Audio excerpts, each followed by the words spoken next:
자, 99페이지 무권 대리 보겠습니다. 말 그대로죠. 대리권이 없어요. 갑이에게 땅을 팔아달라고 부탁한 적이 없어요. 그런데 대리 행위를 하는 경우야. 즉 대리권은 없는데 대리 행위는 하는 경우. 이게 무권 대리죠. 당연히 요 행위는 갑에게 효력이 있다 없다? 없지요. 무효 이렇게 되죠. 무효. 이게 무권 대리입니다. 대리인이 다른 요건은 다 갖추고 있는데 대리권이 없는 경우. 이걸 무권 대리를 한다. 갑에게 아파트를 팔아달라고 부탁한 적이 없음에도 불구하고 을이 마치 갑으로부터 매각 대리권을 수여받은 것처럼 갑의 대리인이라고 칭하면서 아파트를 매각하는 이런 것들이 이제 전형적인 무권 대리가 될 거예요. 자, 이때 이 무권 대리가 크게 광의 무권 대리가 있고요. 그 밑에 협의의 무권 대리하고 표현 대리 두 가지 형태가 나오게 됩니다. 자, 협의의 무권 대리가 전형적인 무권 대리고요. 표현 대리는 무권 대리지만 본인에게 유효가 되는 그런 게 표현 대리가 됩니다. 그래서 원칙이 협의의 무권 대리가 되겠죠. 그다음 요 무권 대리인이 책임을 지는 경우도 예외적으로 생기게 됩니다. 135조. 무권 대리인의 책임이라고. 자, 이게 전체적으로 무권 대리의 체계다 라고 생각하시면 됩니다. 그리고 이 무권 대리는 두 가지 형태로 나누게 됩니다. 을이 하는 행위. 그 무권 대리가 계약인 게 보통이고요. 단독 행위의 무권 대리도 있을 수 있다. 단독 행위. 그런데 단독 행위는 우리가 상대방 있는 단독 행위와 상대방 없는 단독 행위 이렇게 나누죠. 결과적으로 협의의 무권 대리는 을이 하는 행위를 나누는 거예요. 을이 한 게 계약이다. 을이 한 게 단독 행위다. 단독 행위는 다시 두 가지로 나누게 됩니다. 그 중에서 요 계약에 관련된 게 130조부터 요 135조까지고요. 상대방 있는 단독 행위에 관련된 게 136조예요. 근데 요 상대방 없는 단독 행위는 규정이 없어요. 아무런 규정이 없습니다. 요렇게 무권 대리가 우리 민법상 규정체가 있더라. 그 다음에 요 표현 대리는 125조, 126조, 129조 이렇게 세 가지가 마련이 되어 있습니다.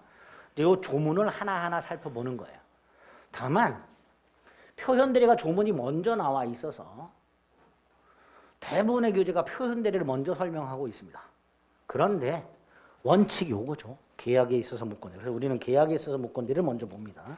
한 장을 넘기면 2번 협의의 무권 대리. 계약의 무권 대리라고 돼 있죠. 이게 떨어져 있었구나. 자, 무권 대리인이 대리권 없이 본인의 계약을 대리하는 경우. 대표적인 게 아버지 재산을 몰래 갖다 팔아먹는 후레자식 생각하자 그랬죠. 그거 생각하시면 돼요. 대표적인 게 우리 영화 같은 데서 많이 보잖아요. 사업한답시고 도박한답시고 아버지 땅 몰래 팔아먹는 놈 그런 놈들 생각하시면 됩니다. 효과를 봅니다.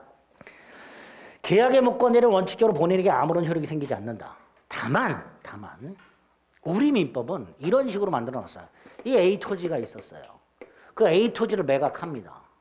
그런데 이 A 토지가 1억짜리예요.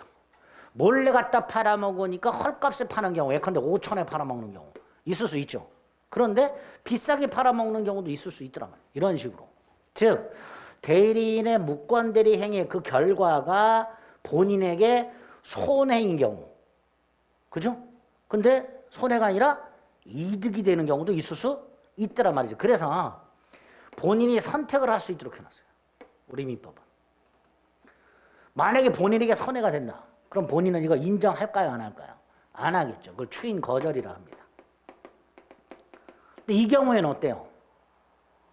2억이라니까 잘 안 와닿나? 3억으로 바꿀까? 1억짜리를 3억에 팔았어요. 그럼 아버지 입장에서는 인정할 수도 있죠. 3배나 받았는데. 그러면 이런 경우엔 추인을 할 수 있도록 해놨어요. 추인을 거절하면 무효로 확정이 되고요. 추인을 하면 유효로 확정이 되도록 해놨습니다. 그래서 본인이 추인도 추인 거절도 하지 않고 있다면 무효는 무효인데 아직 확정되지 않은 무효, 불확정적 무효. 다른 말로 유동적 무효라는 개념이 나오게 됩니다. 즉 무권대리행위는 무효는 무효인데 본인의 추인을 통해서 유효가 될 여지를 남겨놨어요. 그게 동그라미 1번이죠. 계약의 무권대리는 원칙적으로 본인에게 아무런 효력이 생기지 않는다. 다만 민법은 확정적 무효가 아니라 일단은 무효지만 본인이 이걸 인정함으로써 본인에게 효력이 생기는 것으로 규정하고 있다. 그래서 2번 일단은 무효지만 나중에 유효가 될 수 있기 때문에 이런 걸 유동적 무효, 불확정적 무효라고 한다. 따라서 무권대리 행위에 대해서 본인은 추인할 수도 있고 추인을 거절할 수도 있다. 추인을 거절하면 무효로 확정이 된다. 이렇게 되겠죠. 3번 추인이나 추인 거절이 있을 때까지는 유동적이다라고 돼 있죠. 자, 이 유동적인 상태에서 상대방에게도 권리를 두 개를 마련해 준다. 최고권과 철회권. 이렇게 두 가지. 그래서 결론. 무권대리행위 본인에게 유동적 무효. 그리고 본인에게 추인 거절권과 추인권. 상대방에게 최고권과 철회권을 주고 있다. 이제 요거를 하나하나 살펴보면 되는 거예요. 자, 3번은 4번은 입증 책임이니까 지금 보지 마시고. 자, 밑으로 쭉 내려갑니다. 본인의 추인권이 먼저 나와 있죠. 130조. 대리권 없는 자가 무권 대리인이죠. 타인의 대리인으로 한 계약. 대리행위는 있죠. 본인이 추인하지 않으면 효력이 없다. 즉 원칙 본인에게 무효다. 근데 본인이 추인하면 효력이 있다. 이렇게 규정을 한 거죠. 이게 본인의 추인권입니다. 자, 여기서 추인이란 게 뭐냐? 밑에 두 번째 줄, 무권 대리인에 의하여 행하여진 불확정한 행위, 즉 유동적 무효인 행위에 관해서 그 효과를 본인에게 직접 발생하게 하는 것을 목적으로 하는 의사 표시를 말한다. 오른쪽, 이때 추인은 본인의 단독 행위다. 본인의 일방적인 행위다. 즉 본인이 추인을 할 때 상대방이나 무권 대리인이 동의나 승낙을 받을 필요가 없다. 따라서 전부를 추인해라. 이런 지문이 나온 적 있어요. 을이 지 맘대로 임대차를 했어요. 기간을 2년으로 했어요. 그런데 갑이 추인을 하면서 1년, 기간 2년을 1년으로 바꿔서 추인을 했어. 이러면 안 돼요. 단독행위이기 때문에 본인이 추인을 하려면 을이 한 행위 전부를 추인을 해야 됩니다. 따라서 이렇게 변경을 해서 추인을 하거나 조건을 붙여서 추인하거나 일부만 추인하거나 변경을 하거나 조건을 붙여서 추인하거나 이럴 때는 상대방 동의를 받아야 한다라는 게 판례입니다. 뭐 당연하죠. 그래서 두 번째 줄 전부를 하라. 일부에 대해서 추인했다면 또는 변경을 해서 추인했다면 상대방 동의를 받아라. 추인은 본인이 하는 거고요. 디귿 상대방 기억해야 됩니다. 자, 이 추인은 꼭 병에게 직접 상대방에게 할 필요는 없고 무권 대리인에게 할 수도 있고 상대방에게 할 수도 있고 만약에 상대방이 그 사이를 못 참고 그 물건을 또 팔아버렸다. 상대방의 승계인이죠. 그죠? 이 승계인에게도 할 수 있다. 추인이나 추인 거절은 무권 대리인에게 할 수도 있고 상대방에게 할 수도 있고 상대방의 승계인에게도 할 수 있다. 왜 그렇게 해석을 하느냐? 132조에 이렇게 돼 있어요. 추인 또는 추인 거절의 의사표시는 상대방에게 하지 않으면 무효다가 아니라 그 상대방에게 대항하지 못한다. 이렇게 나왔어요. 그러나 상대방이 그 사실 안 때는 그러하지 아니하다. 대항할 수 있다죠. 그래서 이걸 이렇게 해석하는 거예요. 예를 들어서 본인이 무권 대리인에게 추인을 했어요. 자, 무권 대리인이 1월 10일 날 팔았어요. 본인이 15일 날 추인했어요. 누구에게? 무권 대리인에게. 추인 일단 했죠. 하지만 이 병은 본인이 추인했다는 사실을 모르고 있을 거 아닙니까? 그죠? 자, 상대방이 20일 날 알게 됐어요. 추인 사실을 알게 됐다. 그러면 본인이 추인을 한 이런 15일부터 상대방이 그 사실을 알게 된 20일까지 요 사이 병은 본인이 추인했다는 걸 안다 모른다? 모르잖아요. 이럴 때 본인은 상대방에게 추인의 효력을 주장할 수 없다. 이렇게 해석을 하는 거예요.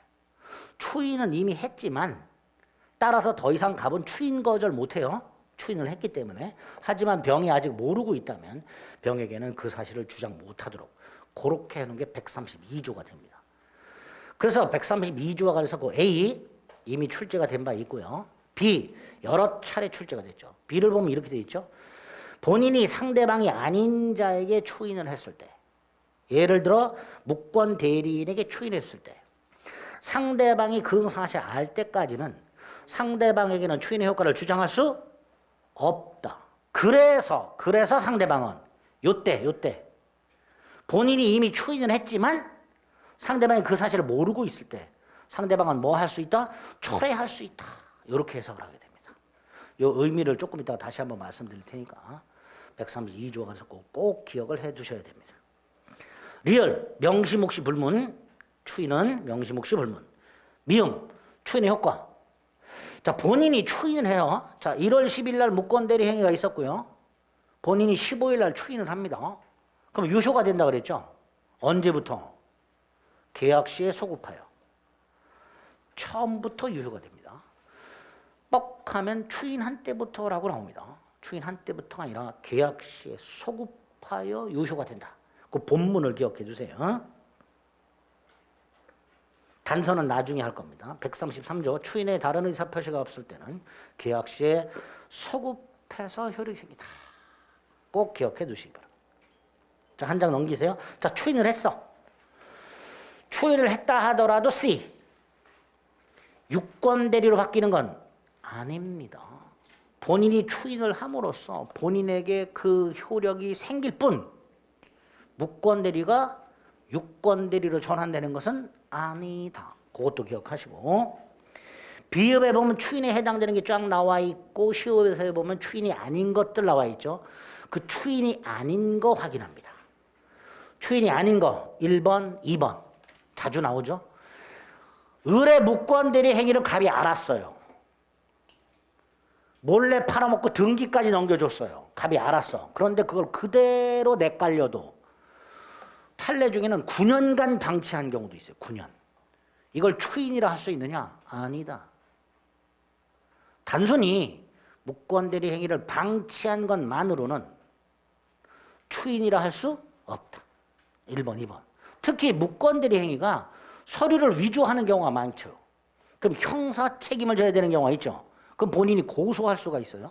그런데 본인이 이렇게 형사 고소도 하지 아니한 채 장기간 방치. 보통 이렇게 되면 사람들은 저거 인정한 거 아니야? 자식 일이라고 인정한 거 아니야? 라고 생각할 수 있잖아요. 근데 대부분은 그렇게 보지 않습니다. 그래서 추인으로 볼 수 없는 거 1번, 2번 두 가지는 기억을 좀 해 주셔야 됩니다. 자, 여기까지가 이제 추인과 관련된 거예요. 본인의 추인권과 추인 거절권 중에서 특히 추인권이 아주 잘 나옵니다. 반면에 추인 거절권은요, 두 가지만 기억하시면 돼요. 하나는 추인을 거절하면 뭐가 된다고요? 무효로 확정이 된다는 거죠. 또 하나는 보세요. 갑이 을에게 땅을 팔아달라고 부탁을 한 적이 없어요. 그런데 을이 지멋대로 팔아먹고 등기까지 넘겨줬어요. 그 사실을 안 아버님이 얼마에 팔았냐? 1억짜리 1,000만 원요. 그럼 아버님은 뒷목 잡고 쓰러지시죠? 추인도 추인 거절도 하지 못한 채 돌아가셨어. 우리 드라마나 영화 보면 나오죠. 이러고 돌아가시잖아. 그거 다 뻥이죠. 뒷목 잡으면 의사가 그러잖아요. 그런 일은 절대로 없다. 뒷목 잡고 쓰러져서 죽는 경우는 없다 그러죠.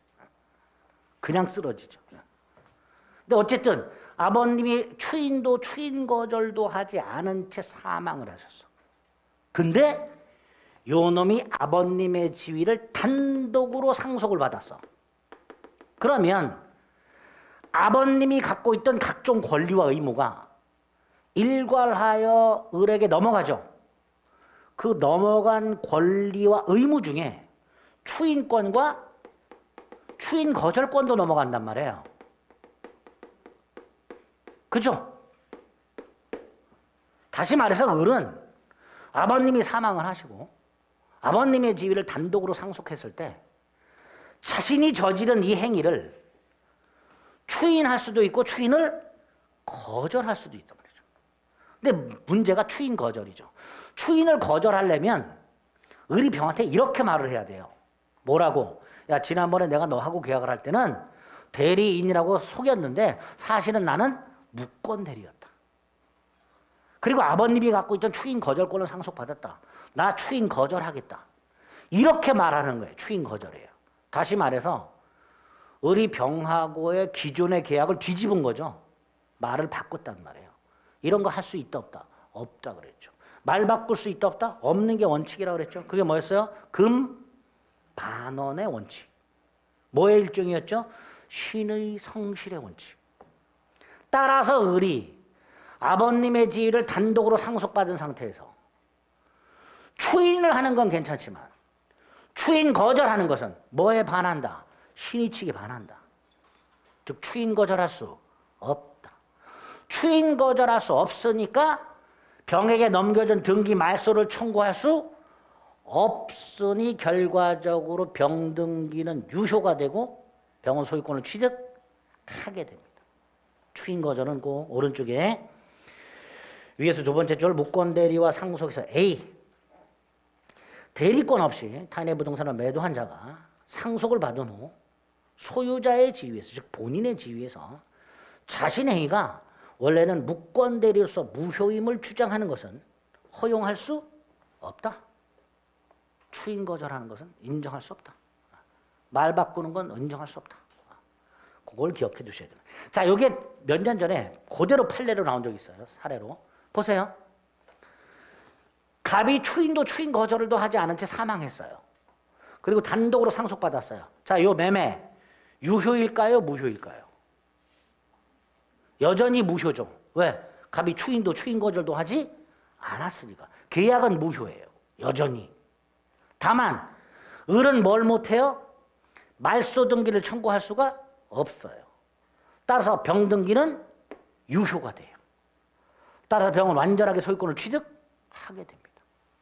그 상태에서 정한테 팔았어요. 정은 소유자하고 거래했죠. 선악불문하고 소유권을 취득한다가 되겠죠. 그런 식으로 문제가 출제가 된 바가 있습니다. 사례 형태로 잘 기억을 해주세요. 나중에 문제풀이 가서 다시 한번 확인해 보겠습니다. 추인 거절은 그것만 확인하시면 되고요. 그 다음에 이제 상대방이 갖고 있는 두 가지 권리를 확인해야 되는데요. 하나가 상대방의 최고권이라고 되어 있죠. 131조 이렇게 되어 있습니다. 대리권 없는 자가 타인의 대리인으로 계약을 한 경우에 상대방은 자 본인이 추인도 추인 거절도 하지 않고 있다면 상대방 입장에서는 답답하잖아요. 그러니까 물어보는 거예요. 상대방이 누구한테? 본인에게. 뭐 한다? 추인 여부의 확답을 물어볼 수 있다. 물어보는 게 뭐예요? 최고. 상대방은 상당한 기간을 정해서 본인에게 확인합니다. 본인 또는 대리인에게 그러면 큰일 납니다. 최고는 본인에게 하는 거예요. 뭐하고 구별해야 되냐면 맨 밑에 134조 철회가 있어요. 철회는 보면요. 본인이나 대리인에게라고 돼 있어요. 그죠? 찾으셨어요? 134조는 본인이나 대리인에게라고 돼 있어요. 근데 최고는 본인에게라고만 돼 있어요. 당연히 최고 그 본인에게를 본인이나 그 대리인에 대하여라고 슬쩍 바꿀 수 있단 말이죠. 찾아내셔야 돼요. 최고는 누구한테 하는 거다? 본인에게. 그 다음 최고에서 물어봤어요. 그런데 본인이 확답을 바라지 않아. 발이 뭐예요? 발신. 발신주의입니다. 상대방의 확답을 받지 못한 게 아니라 본인이 확답을 바라지 아니한 때 발신주의를 취하고 있어요. 그러면 그 결과 추인을 거절한 것으로 본다. 뻑하면 추인한 것으로 본다라고 출제를 많이 해요. 그리고 131조는 조문 자체를 틀린 걸로 출제를 많이 합니다. 첫 번째가 본인에게를 본인 또는 그 대리인에 대하여 이렇게 내거나 본인이 확답을 바라지 아니한 때를 상대방 확답을 받지 못한 때라고 출제하거나 추인 거절을 추인한 것으로 라고 출제를 하거나 본다를 추정한다 라고 출제하거나 이 조문 하나 가지고도 틀린 지문을 5개를 만들어냈어요. 그리고 또 하나가 뭐예요? 조문에서는 명확하게 파악할 수는 없지만 선악불문하고 할 수 있다. 병이 을하고 계약을 할 때 을에게 대리권이 없다라는 것을 병이 알았든 몰랐든 최고할 수 있다라고 해석을 합니다. 이유는 134조 때문에. 134조를 가면 철회할 수 있죠. 맨 밑에 철회할 수 있다고 돼 있죠. 근데 단서에 뭐라고 돼 있어요? 계약 당시 상대방이 대리권 없음을 안 때는 그러하지 아니하다. 악의라면 철회하지 못한다. 다시 말해서 철회는 선의만 할 수 있는 거예요. 그런데 다시 위 131조 134조 단서 같은 게 있어요, 없어요? 없어요. 상대방이 안 때는 최고할 수 없다 이런 게 없어요. 134조에서는 상대방이 악의라면 철회 못한다라고 단서에서 규정을 하고 있지만 131조에서는 그런 단서가 없어요.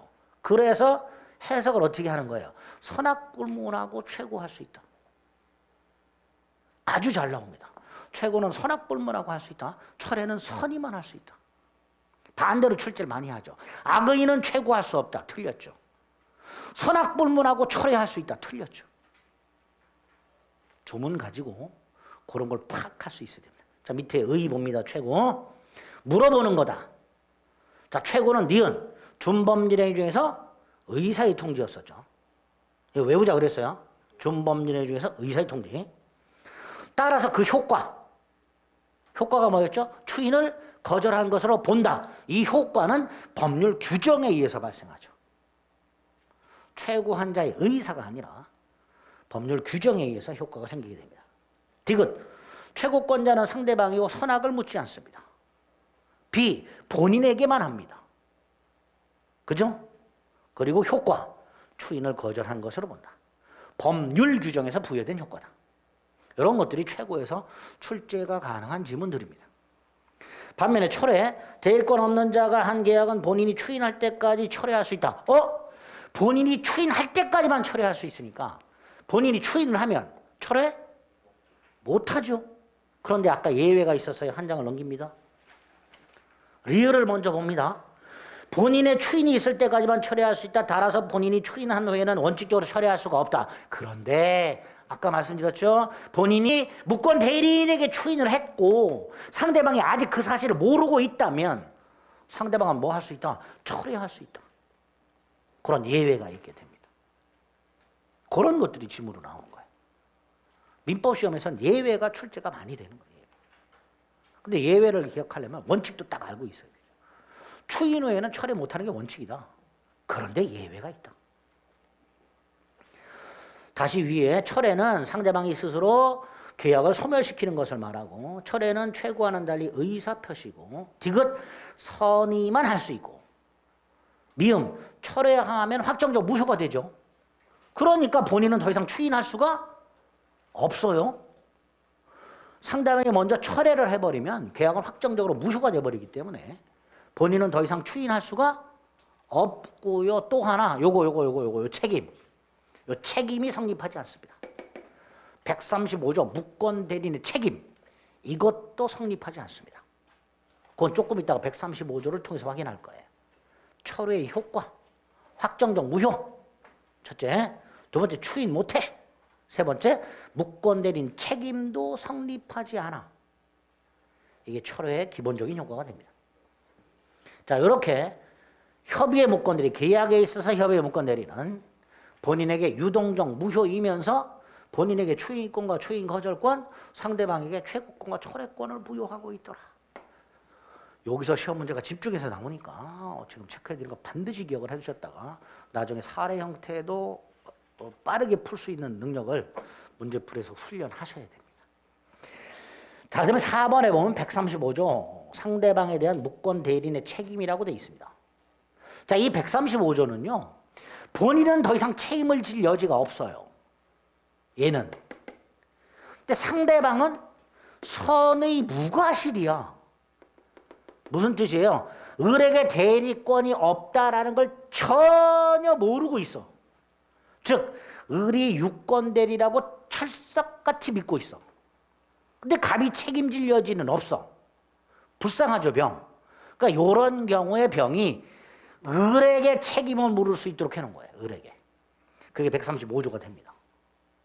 따라서 135조가 적용이 되려면 일단 크게 두 가지 요건이 필요해요. 첫째, 갑은 더 이상 책임질 여지가 없어야 돼. 갑이 책임질 여지가 있으면 병은 갑에게 책임지라고 그러면 돼요. 근데 을에게 책임을 지라고 하려면 더 이상 갑은 책임질 여지가 없어야 돼. 두 번째, 상대방 병을 보호할 만한 가치가 있어야 돼. 그 보호할 만한 가치가 뭐예요? 상대방의 선의 무과실이 되는 거예요. 그리고 이제 추가적인 요건이 뭐까지 필요합니다. 135조 1항.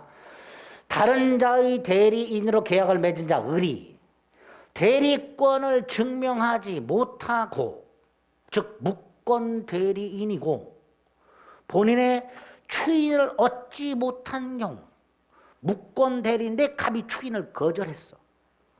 그죠?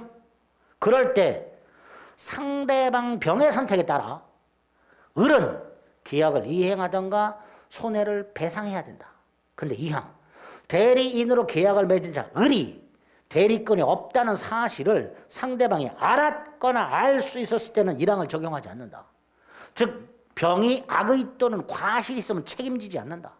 결과적으로 병이 선이 무과실해야 된다. 또 하나, 대리인으로서 계약을 맺은 을이 제한 능력자일 때도 1항을 적용하지 않는다. 을이 책임을 지려면 을은 행위 능력자여야 한다. 아버지 땅을 몰래 갖다 팔아먹은 놈이 8살짜리야. 책임이 뭔지도 모르는 애들이죠. 그러니까 책임을 지려면 행위 능력이 있어야 된다. 자, 그러면 135조에 의하면 책임 요건이 135조에 있는 거, 대리권을 증명하지 못하고 추인 얻지 못할 것, 그죠? 상대방은 선이 무과실일 것, 을은 행위 능력자일 것. 요 세 가지가 조문에서 뽑아져 나와요. 요건이. 거기에 이제 숨어 있는 요건이 2개가 더 나옵니다. 조금 이따 볼게요. 자, 의의를 봅니다. 무권 대리 행위에 대해서 본인이 더 이상 책임질 여지가 없고 반면에 상대방을 보호할 필요성, 즉 상대방의 선이 무과실일 때 무권 대리인이 일정한 책임을 부담하게 됩니다. 요건, 기억. 무권 대리인이 대리권을 증명하지 못하고 추인을 얻지 못해야 돼. 이건 조문에서 봤죠? 숨겨진 요건 하나 추가. 표현 대리가 성립하면 안 돼. 왜? 아까 표현 대리가 성립하게 되면 갑에게 유효가 된다 그랬죠? 그죠? 표현 대리가 성립하면요, 병은 갑에게 책임을 물으면 돼요. 따라서 을에게 책임을 물을 이유가 없습니다. 이게 숨겨져 있는 요건 중에 하나죠. 표현 대리가 성립하지 않아야 한다. 기억. 니은, 상대방은 선이 무과실해야 됩니다. 그 다음에 디귿, 이것도 숨어있는 요건이죠. 자, 아까 책임 중에 하나가 뭐예요? 계약 이행 책임이 있었죠. 근데 병이 계약을 철회해 놓고 계약을 이행하라. 그럼 돼요, 안 돼요? 안 되잖아요. 그러니까 숨겨있는 요건 하나 추가. 상대방은 계약을 철회하지 않았어야 됩니다. 그리고 마지막, 무권 대리는 행위 능력자여야 되죠. 자, 요게 130호 책임의 요건인데요. 그 중에서도 특히 상대방 선의 무과실과 무권 대리는 행위 능력자일 것, 이 두 가지 요건은 절대로 잊으시면 안 돼요. 자, 그럼 이런 요건 하에 대리권 증명하지 못하고 추인 얻지 못했습니다. 표현 대리 성립하지 않았어요. 상대방은 선의 무과실이고요. 상대방은 계약을 철회하지 않았어요. 그리고 을은 행위 능력자야. 그럼 책임을 지죠. 자, 이때 책임은 법에서 정한 무과실 책임입니다. 이런 경우가 있어서요, 본인의 아들 A가 서류를 위조해서 그 서류를 을한테 갖다 줬어요. 아저씨, 아버지가 서류 갖다 주래요. 을이 서류를 봤더니 매각 관련 서류야. 그럼 을은 갑이 나한테 팔아달라고 부탁을 했구나 라고 생각을 하고 매각을 했어요. 나중에 알았더니 갑이 부탁을 한 적이 없었어요. 무권 대리죠. 갑이 추인을 거절을 해요. 그러니까 병이 을한테 책임을 물었어요. 을 뭐라 그럴까요? 나도 몰랐다. 나도 갑의 아들한테 사기당했다. 갑의 아들놈이 제대로 된 서류를 가져왔기 때문에 나는 당연히 대리권이 있다라고 믿고 대리행위를 했을 뿐이다. 나는 아무런 잘못이 없다라고 주장을 했어요. 법은 뭐라 그랬을까요? 135조는 법에서 정한 무과실 책임이다. 너의 무권 대리 행위가 제3자의 기망에 의한 제3자의 위법 행위로 야기가 되고 너는 아무런 잘못이 없었다 하더라도 책임을 면할 수는 없다 라고 해석을 합니다. 법에서 정한 무과실 책임이다. 그게 비읍에 있죠. 오른쪽 무권 대리인의 과실 여부는 묻지 않는다. 관련 판례. 무권 대리인의 상대방에 대한 책임은 아무런 잘못이 없어도 지는 책임이므로 대리인에게 귀책 사유가 있어야만 인정되는 게 아니다. 귀책 사유가 없어도 책임이 인정될 수 있다. 그래서 무권 대리 행위가 제3자의 기망, 제3자의 문서 위조와 같은 제3자의 위법 행위로 야기가 되었다. 무권 대리인은 아무런 잘못이 없다 하더라도 책임을 면할 수 없다. 의뢰 입장에서 좀 억울하죠. 억울한 경우가 생긴다 그랬어요. 법에 의하면. 그러니까 을로 갑의 아들이 서류 가져왔을 때 갑한테 한번 확인해 봤어야지. 뭐 이런 의미로 이해하시면 돼요. 갑의 아들이니까 얼마든지 서류를 접할 수 있는 기회가 있잖아요. 함부로 믿지 말아라. 뭐 이런 뜻이라고 생각하시면 됩니다. 효과는 계약을 이행하던가 손해를 배상해야 되는데요. 선택은 상대방이 합니다. 예를 들어서요. 상대방이 손해배상을 선택해요. 손해를 배상해라. 그랬더니 을이 아니요 잠깐만 기다려주세요. 제가 아버지 허락을 꼭 받을게요. 아버지 동의를 꼭 받아올게요. 기다려주세요. 이런 거 안 통한다는 거예요. 병이 손해배상을 선택하면 을은 무조건 손해를 배상해야 된다. 즉 계약을 이행할 것인가 손해를 배상할 것인가는 무권 대리인이 선택을 하는 게 아니라 상대방이 선택을 합니다. 이것도 조심하셔야 됩니다. 상대방 선택에 따라서 계약을 이행하든가 손해를 배상할 책임이 있게 됩니다. 이게 135조 책임이고요. 잘 나옵니다. 자, 여기까지가 계약의 무권 대리예요. 그런데 밑에 보면 단독행위 무권 대리가 있죠. 그 중에서 136조에 보면 단독행위는 그 행위 당시에 상대방이라고 돼 있죠.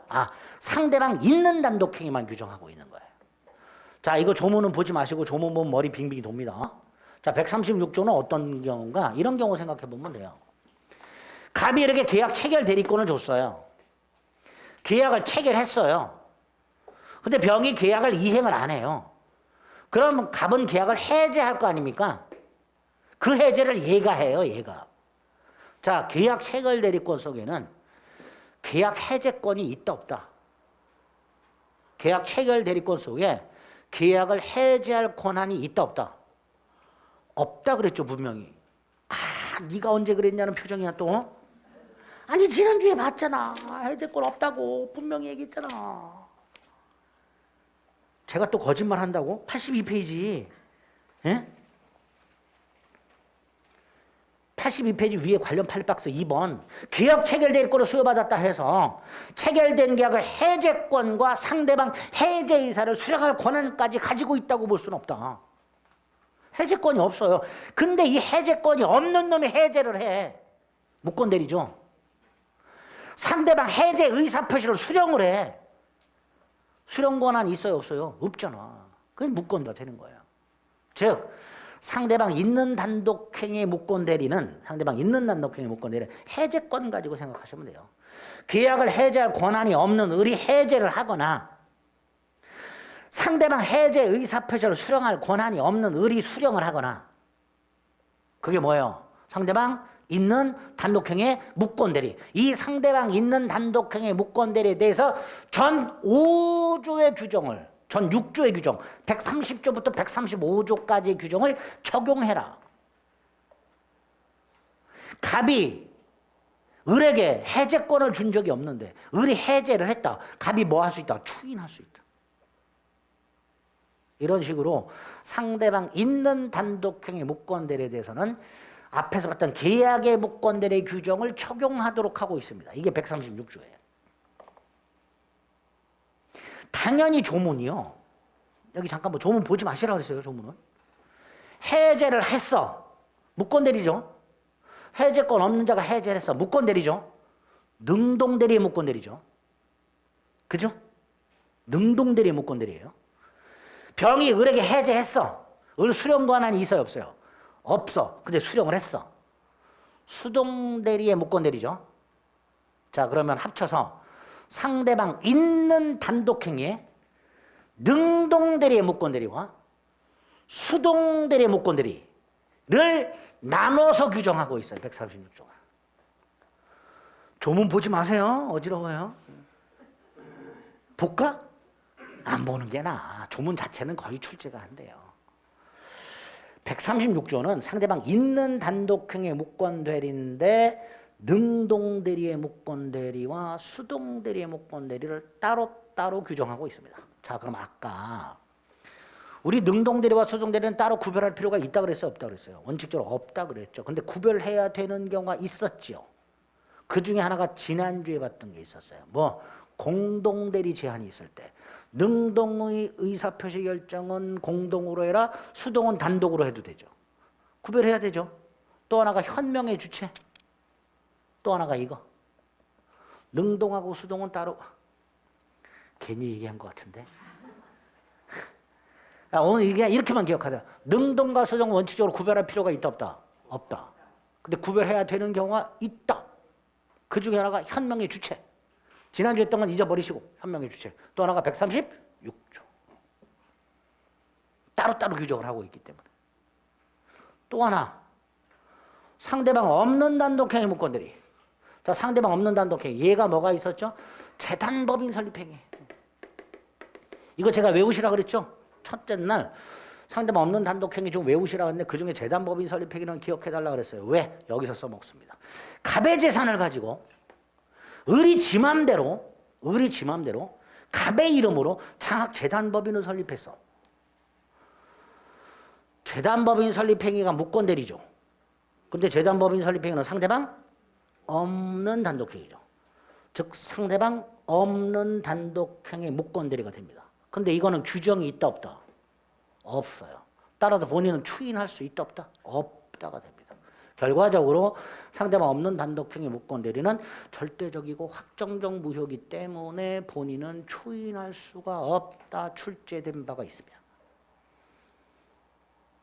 양가로 2번. 그리고 단독행위 무권대리는 양가로 2번. 상대방 없는 단독행위 무권대리를 좀 조심해 주시면 됩니다. 그 예를 통해서 추인할 수 없다. 머릿속에 못을 박아두셔야 돼요. 됐죠? 이런 거 추인을 인정해버리면요. 난리 납니다. 남의 이름으로 재단법인을 설립한 다음에 장학재단법인 같은 거 설립한 다음에 언론에다 공표를 해버려요. 그럼 본인은 추인 거절을 못해. 그쵸? 여론에 밀려서 추인을 할 수밖에 없는 상황이 벌어져버려요.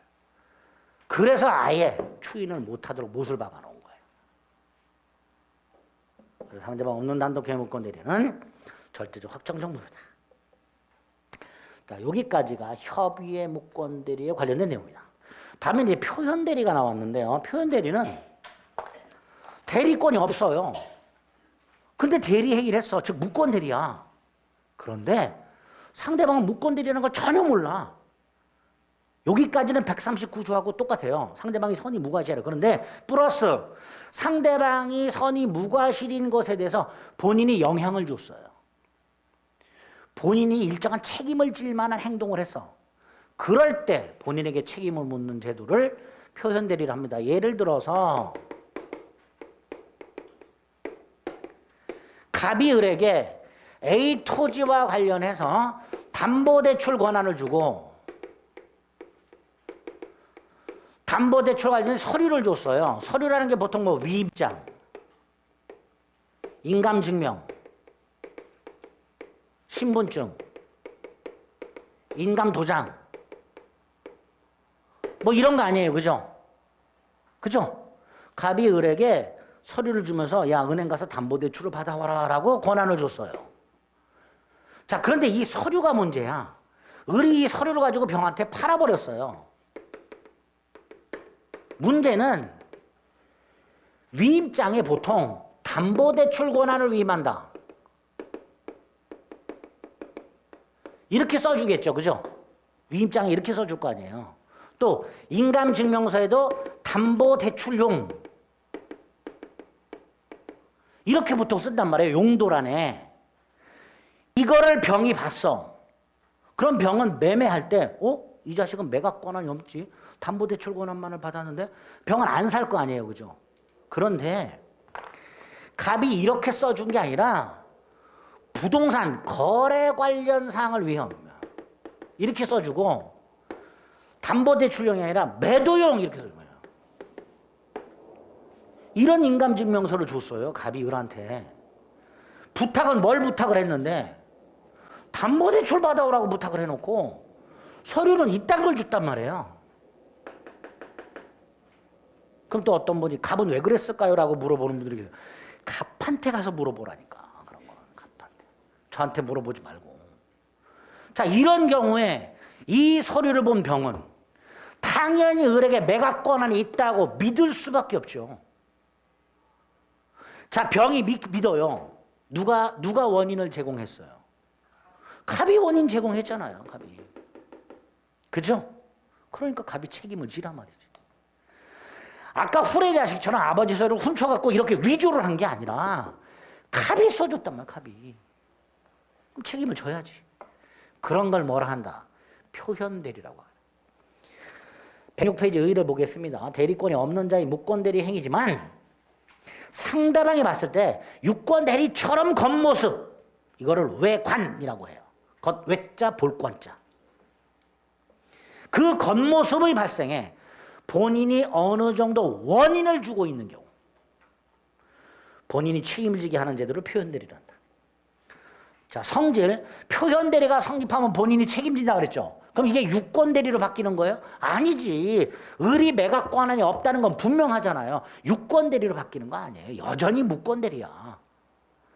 이게 왜 문제가 되냐면 소송에서 문제가 돼요. 나중에 갑하고 병이 소송이 붙었어요. 병을 잘 생각해 보세요. 병은 이 서류를 봤어요. 그죠? 병은 이렇게 주장할 거예요. 을은 매각 권한이 있습니다. 갑은 나는 담보대출 권한만 줬습니다. 이렇게 주장할 거예요. 근데 병은 이렇게 말하겠죠. 갑이 거짓말하는 겁니다. 제가 서류를 봤어요. 갑이 준 서류를. 거기에 매도용이라고 분명히 써 있었어요. 갑은 을에게 매도 권한을 줘놓고 제가 좀 싸게 사니까 갑이 이제 와서 거짓말하는 겁니다. 유권대리가 분명합니다라고 주장을 할 거예요. 그죠? 소송이 붙으면 병은 이 서류를 봤기 때문에 죽어라 유권대리만 주장하게 돼 있어요. 두 번째, 표현대리라는 제도를 몰라요, 일반인들은. 따라서 유권대리가 법원에서 받아들여지지 않을 때를 대비해서 표현대리를 예비적으로 주장하는 경우가 있어요.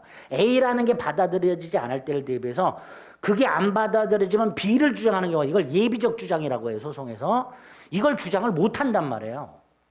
표현대리라는 제도를 모르니까.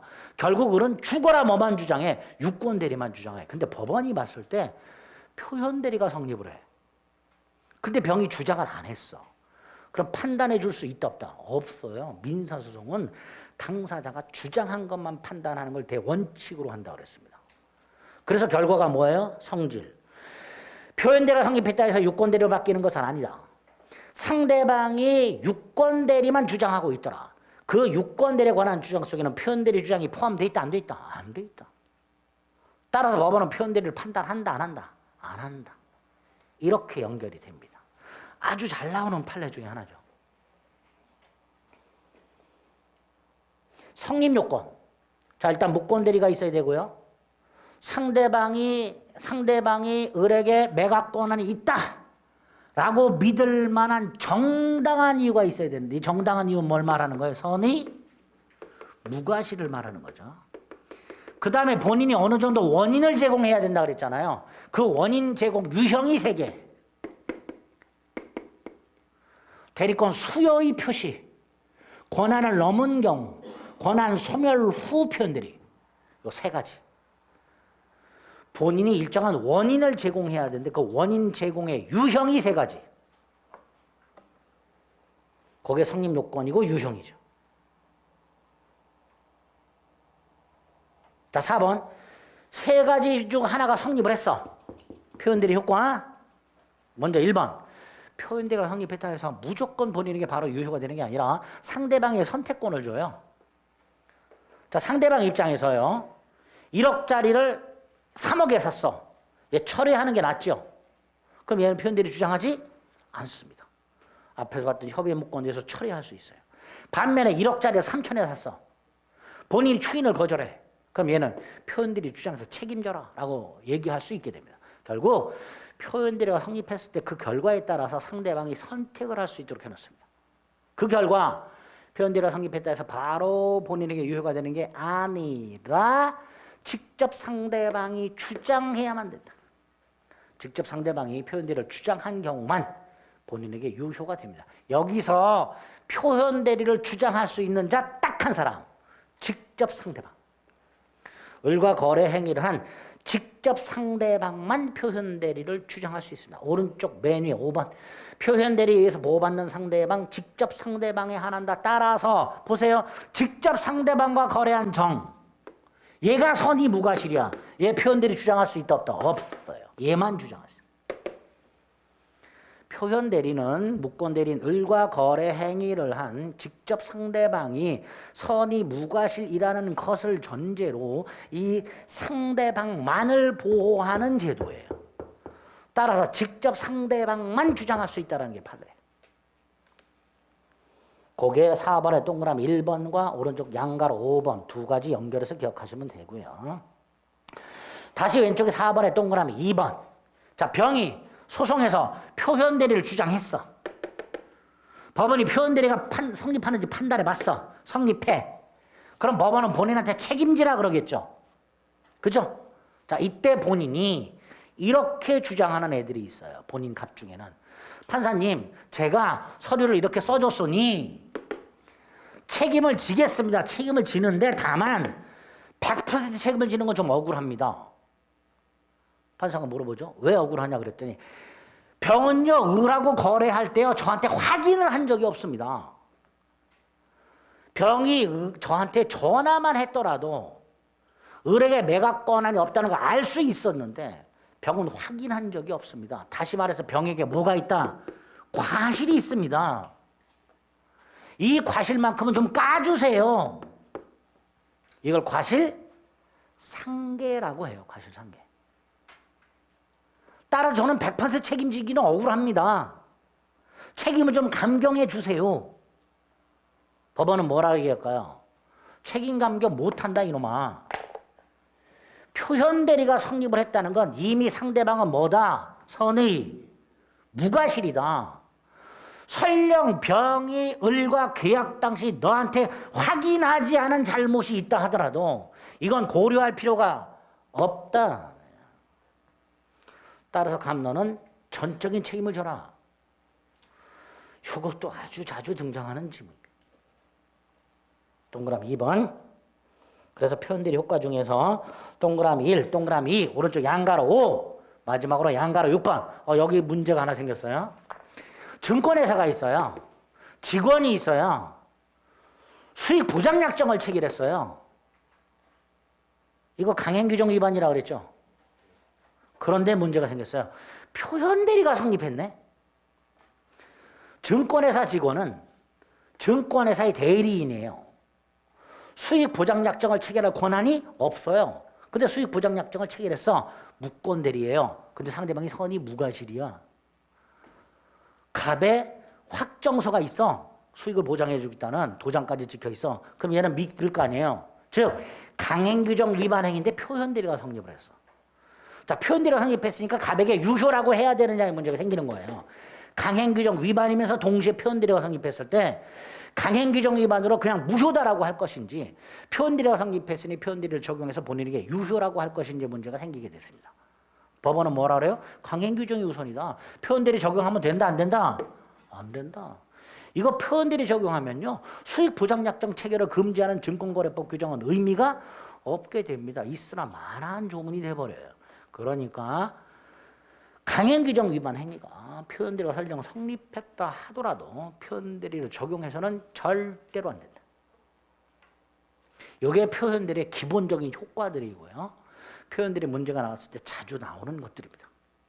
자, 표현대리가 어떤 것이고 어떨 때 성립하며 유형이 뭐가 있고 그 기본적인 효과는 뭐가 있는가를 기본적으로 생각하신 다음에 세 가지 표현대리를 하나하나 간단히 보겠습니다.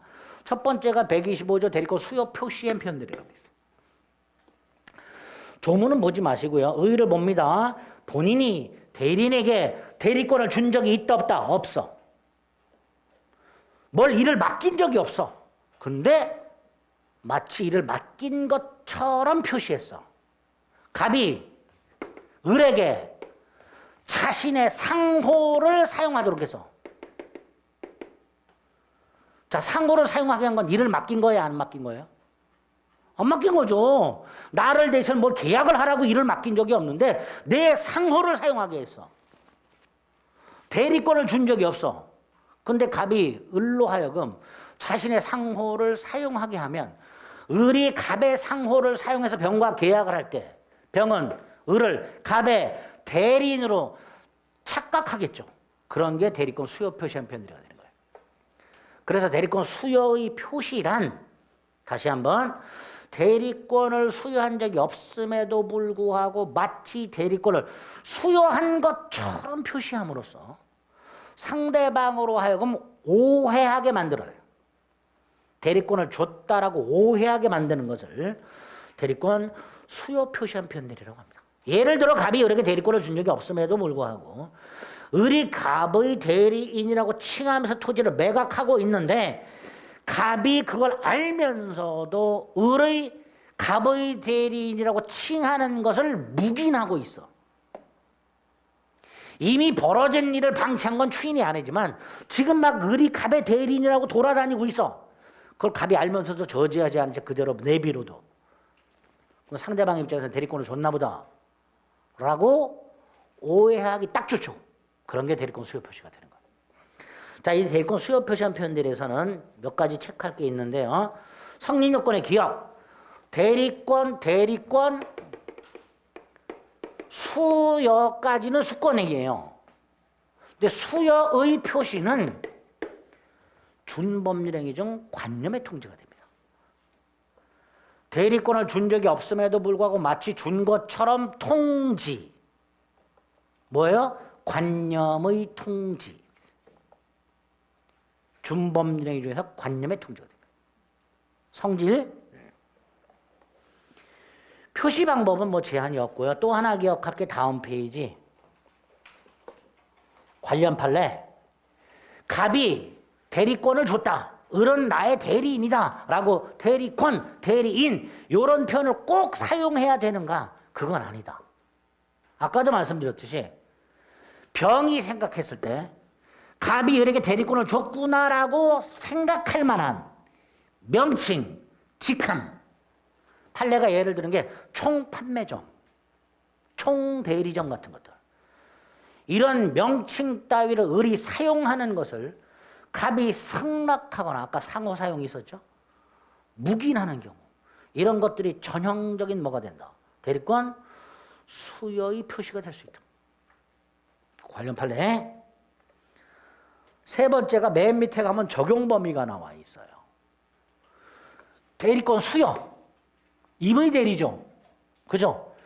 임의 대리권 수여 표시 가능하죠. 근데 법정 대리권 수여 표시 있을 수 있어요, 없어요? 없지. 법정 대리권을 누가 수여하는 게 아니잖아요.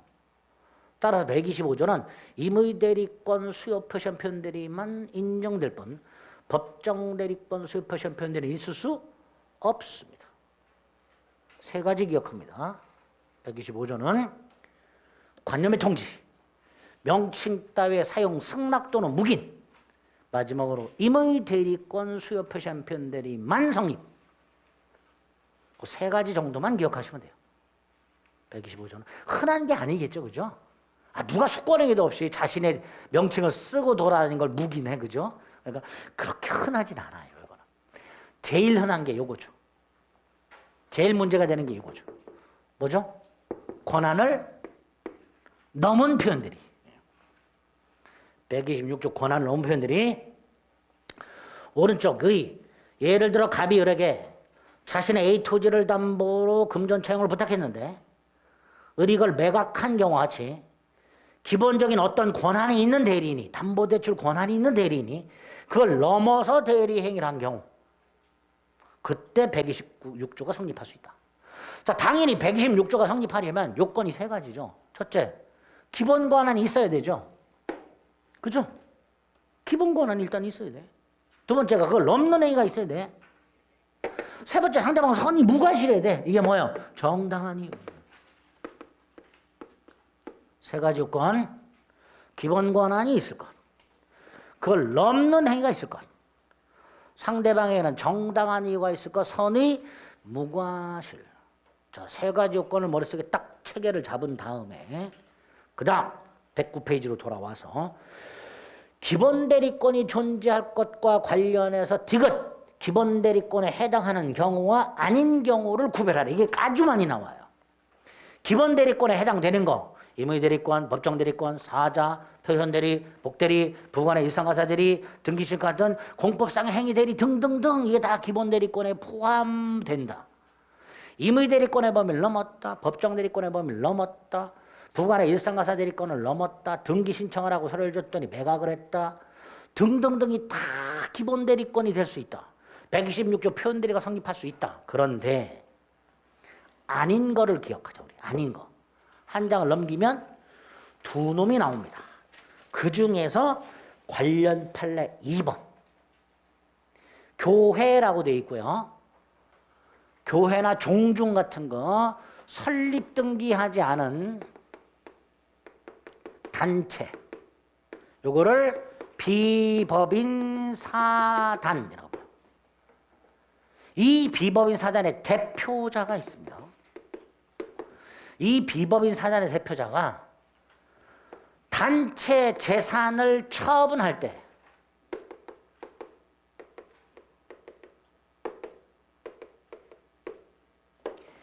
총회 결의를 받아야 돼요.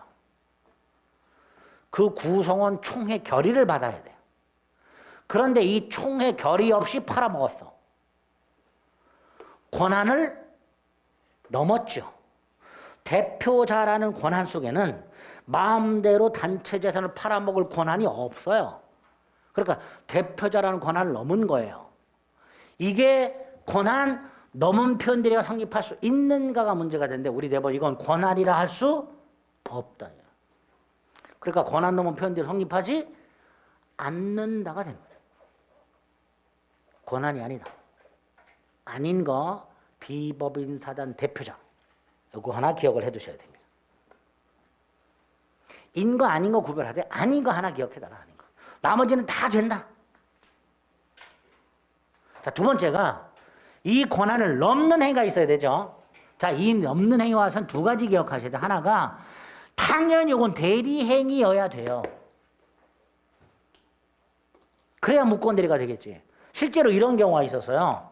담보대출 받아오라고 서류를 줬더니 지 이름으로 소유권 이전 등기를 하고 지 이름으로 소유권 이전 등기를 하고 자기 땅인 양 매각을 한 사건이 있었어요.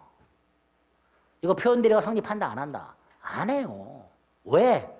대리행위가 아니잖아. 표현대리도 무권대리 일종이에요. 무권대리라는 것은 대리권은 없지만 대리행위는 있어야 된단 말이죠. 그죠? 그러니까 권한을 넘은 행위는 첫째 대리행위일 것, 갑을 위한 것임을 표시할 것. 따라서 을이 자기의 이름으로 소유권 이전 등기한 후에 자기 땅으로 매각을 한 경우에는 대리행위가 아니니까 표현대리 성립하지 않아. 자, 이게 원칙이에요. 근데 여기 또 그냥 듣고 넘어가세요. 한 귀로 듣고 한 귀로 흘려요. 얘가 너무너무 불쌍한 경우가 있어. 그럴 때는 표현대리는 성립하지 않아도 표현대리를 유추해서 본인 책임져라 라고 판결하는 경우도 있을 수 있지. 아까 대리행위는 아니지만 그래서 본인에게 아무런 효력이 없는 경우가 있지만 뭐가 있었어요? 유추 적용하는 게 있었잖아. 아주 머리 아파요. 대리 아주 그지 같아. 90페이지를 보세요. 90페이지에 보면 원칙 동그라미 2번 대리인이 본인 이름을 도용했을 때 관련 판례 3번 대리관계를 표시하지 않았으니까 대리가 아니야. 그런데 상대방을 보호를 해야 되는 경우에는 대리 행위를 유추해서 본인에게 유효가 되는 경우가 있었죠. 똑같이 표현대리도 마찬가지야. 이게 대리 행위가 아니야. 그럼 표현대리 성립하지 않아. 그런데 얘를 꼭 보호를 해야 되는 경우가 생겨. 그럴 때는 표현대리가 성립하지는 않지만 표현대리를 유추하여 본인에게 유효가 된다라고 하는 경우가 있을 수 있을 거란 말이죠. 괜히 얘기했다 이거는 지금 하지 말걸. 일단은 예. 이번에 기억을 봤더니 뭐라고 돼 있어요. 110페이지.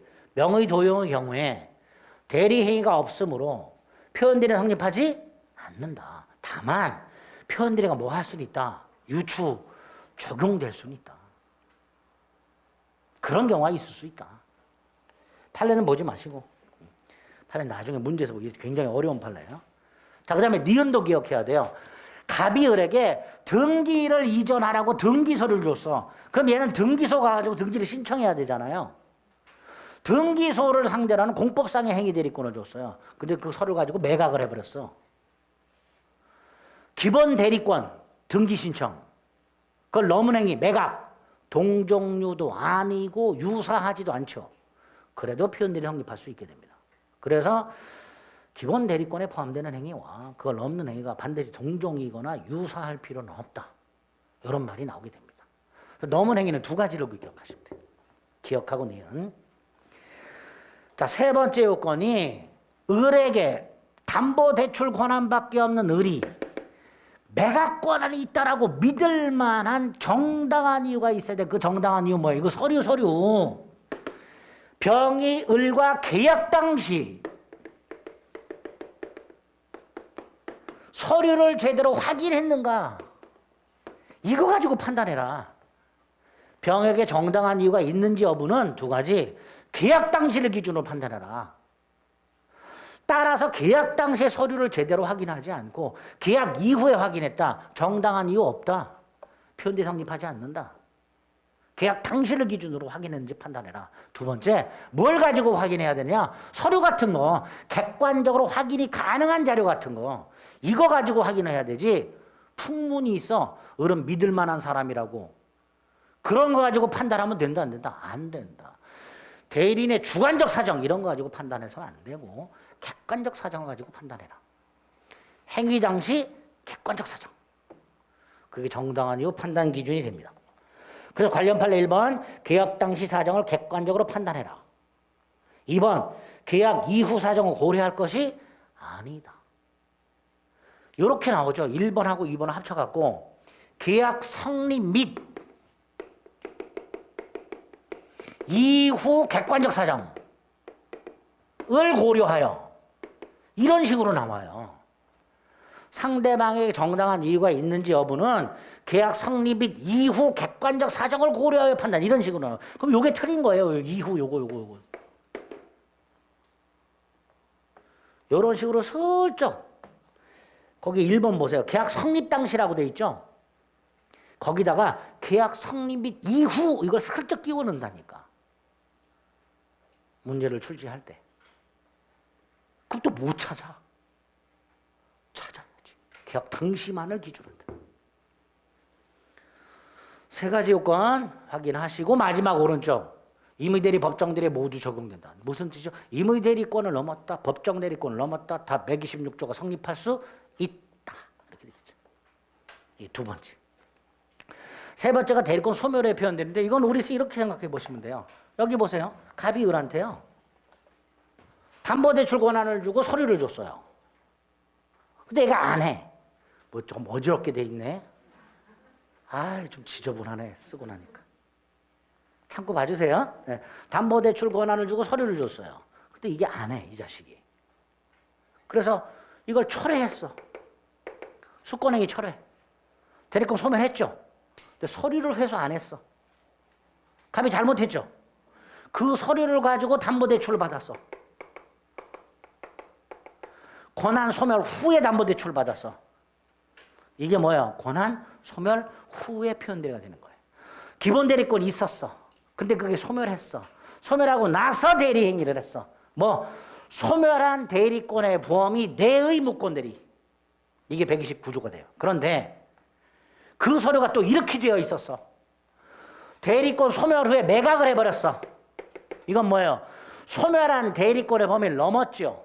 이때는 126조. 두 개로 구별하시면 돼요. 129조는 소멸한 대리권 범위 내 129조. 소멸한 대리권 범위를 넘었어. 126조. 이렇게 되죠. 자, 이건 이렇게 지문이 나온 적이 있어요. 문제 자체가요. 여기 보기 책에 조금 이따 보고 문제 자체가 다음 129조에 관련된 설명이다. 틀린 것은 이렇게 해놓고 이렇게 나왔어요. 소멸한 대리권의 범위를 넘은 경우에도 성립할 수 있다. OX. 문제를 잘 파악하시라니까 딴 데 보지 마시고 문제 자체가 129조에 관련된 설명이다. 그리고 지문이 뭐라고 나왔냐? 소멸한 권한의 범위를 넘은 경우에도 성립할 수 있다. X죠? 이때는 129조가 아니라 126조가 성립한단 말이에요. 문제가 그따구로 출제. 점입 가경이죠, 그죠? 대리가 그래서 어려워요. 대리가 어려워. 지금은 대충 어떻게 꾸역꾸역 이해를 했다 싶어도 집에 가서 다시 한번 보면 전혀 새로운 걸 다시 보는 느낌. 예? 한 번도 들어본 적이 없는 걸 다시 보고 있는 느낌. 뭐 이런. 그렇게 하다 보면 나중에 맞춥니다. 자, 대리권 소멸 후에 표현 대리에서는 성립 요건의 동그라미 2번. 거기 뭐라고 돼 있어요? 과거의 대리권 범위인 내가 129조로 가는 거예요. 그런데 그 소멸한 대리권의 배를 넘어버리면 126조가 성립하게 됩니다. 그죠? 3번 임의대리 법정대리 모두 적용이 될 것이고 마지막으로 하나 4번. 자, 이 4번은 의리 대리권이 소멸했어요. 보세요. 담보대출 권한을 줬다가 철회해버렸어요. 근데 서류를 회수 안 했어요. 그 상태에서 의리 병을 선임해서 병이 담보대출을 받아버렸어. 대리권 소멸 후 복대리인 선임. 이때도 129조가 성립할 수 있다. 그게 4번. 4번 읽어볼게요. 대리인이 대리권이 소멸한 후에 복대리인을 선임하여 복대리인으로 하여금 대리행위를 한 경우에도 129조가 성립할 수 있다. 그죠? 그거까지. 이런 걸 표현 대리를 한다. 아우 징글징글하죠. 무권 대리하는 표현 대리는 조금 어렵습니다. 어려운데 이 정도 이해를 해주시면 되겠습니다. 됐죠? 네, 잠시 쉬었다가 무효 취소 보겠습니다.